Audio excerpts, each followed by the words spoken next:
Now, I'd like to take a moment to mention the science competitions. Especially for anybody still in secondary school, I'd highly recommend you look into them. I took part in 2 science competitions, which was the BT Young Scientist and the SciFest. And where I really enjoyed them both, I was amazed that where even though fewer people have heard of SciFest, there's actually much more participation in it. There's actually a lot more people involved in it every year. The reason for this is that in SciFest, all of the students' hard work is judged by judges instead of in the Young Scientist, where there's a selection process to see who's going to get to the competition and who doesn't. As well as that now, I was actually very lucky and managed to do very well and won not only the regional but also the national round of the SciFest competition. This meant that I then got to go on to ISEF, which is the Intel International Science and Engineering Fair, which was held in Pittsburgh for me. I'm going to play a short video for you just to give you an idea of what this was like.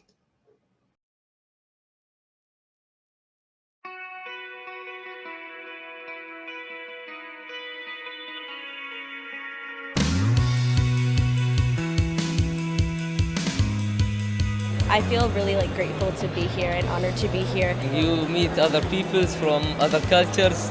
It's really exciting.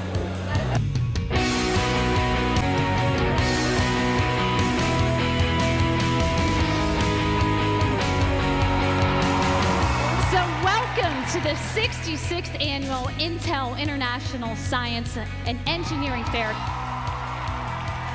We have nearly 2,000 students represented here at Intel ISEF. These students are the best students in STEM in the world.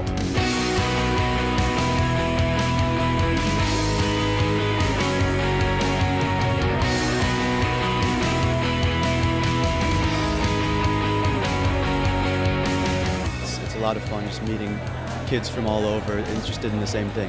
We get to experience this with other people similar to us and meet so many people from different countries. I've met people from Mexico, from Denmark, Canada, Saudi Arabia, China, Japan, Taiwan, South Korea, and many, many more. And even though there may be language barriers or cultural barriers, it's like we all can come and talk about it at this common ground.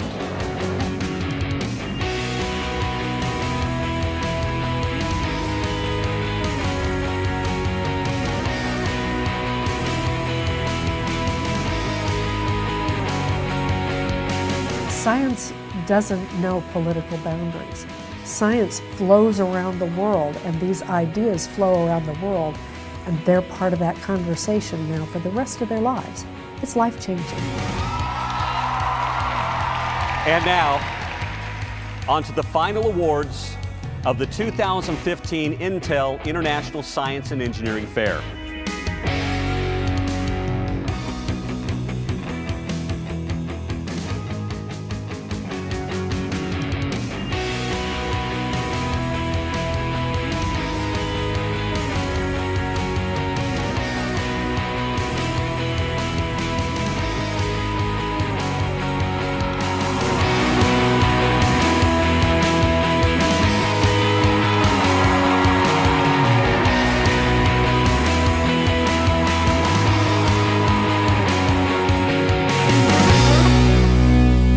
Give an idea of the sense of scale of that competition. There's over 1,700 young scientists take part in it. This is over 3 times the size of BT Young Scientist, and the convention centre where it's held is absolutely massive. Now, just also to give you a sense of the standards of the projects that are over there, the first place winner, the overall winner, had designed a method to reduce the spread of disease in aeroplanes, and second place developed a low-cost kit that's under $5 and takes less than 60 minutes and tests for HIV. It's just amazing what some of the students are doing over there. I was really amazed and really honoured that I managed to come second in my category, as the standard is just so high. So a little bit now about my project. My project was an integrated electronic medical dispensing diary and locator device to help support memory impaired independent living, or Memory Buddy as we called it. So the idea for Memory Buddy came whenever my grandmother started to develop the early stages of Alzheimer's. We began to notice that she was forgetting to take things like her medicine, and was also beginning to misplace things like her keys, her phone and her handbag, and also forget about some of the appointments that she had coming up. So I'm going to play a short clip for you and I'll talk over just to give an idea of some of the features that Memory Buddy had.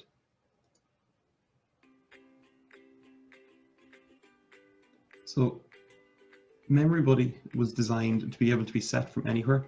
So the person's appointments and their medicine schedule can be set from anywhere just using the regular Google Calendars. This means that the carer or family member doesn't have to physically go to the person's house to be able to set this. They can do it remotely.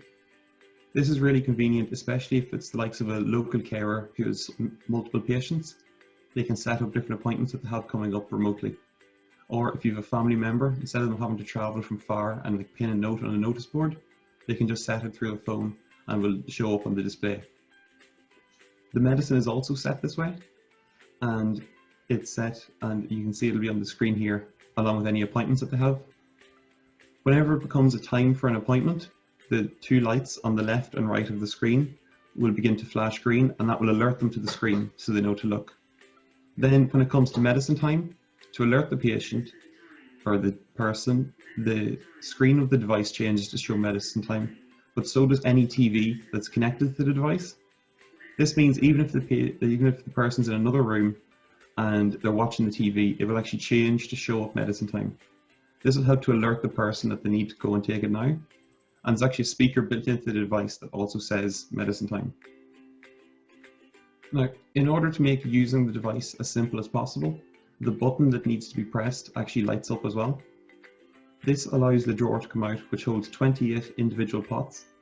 This can either be for medicine 4 times a day for a week, or once a day for a month, or anything in between. This was the second day, that's why it came out 2 rows, and all of the other columns are covered, which means they can only ever get to the medicine they're supposed to take at that time, meaning they can't take the wrong medicine or can't take the wrong amount of medicine. As well as that, there's also newer features since that, such as the likes of the camera here. This records the person during medicine time to ensure that they're actually taking their medicine, and this video is automatically uploaded to a Dropbox account so that the carer or family member can ensure the medicine's actually been taken when it's supposed to be. Not only that, but it also emails the carer if the medicine isn't taken on time so they can check in on the patient and make sure that everything's okay. It also has things like a backup battery, so if there's a storm or any reason there's a power cut, the person still gets their medicine when they're supposed to and still gets all their alerts.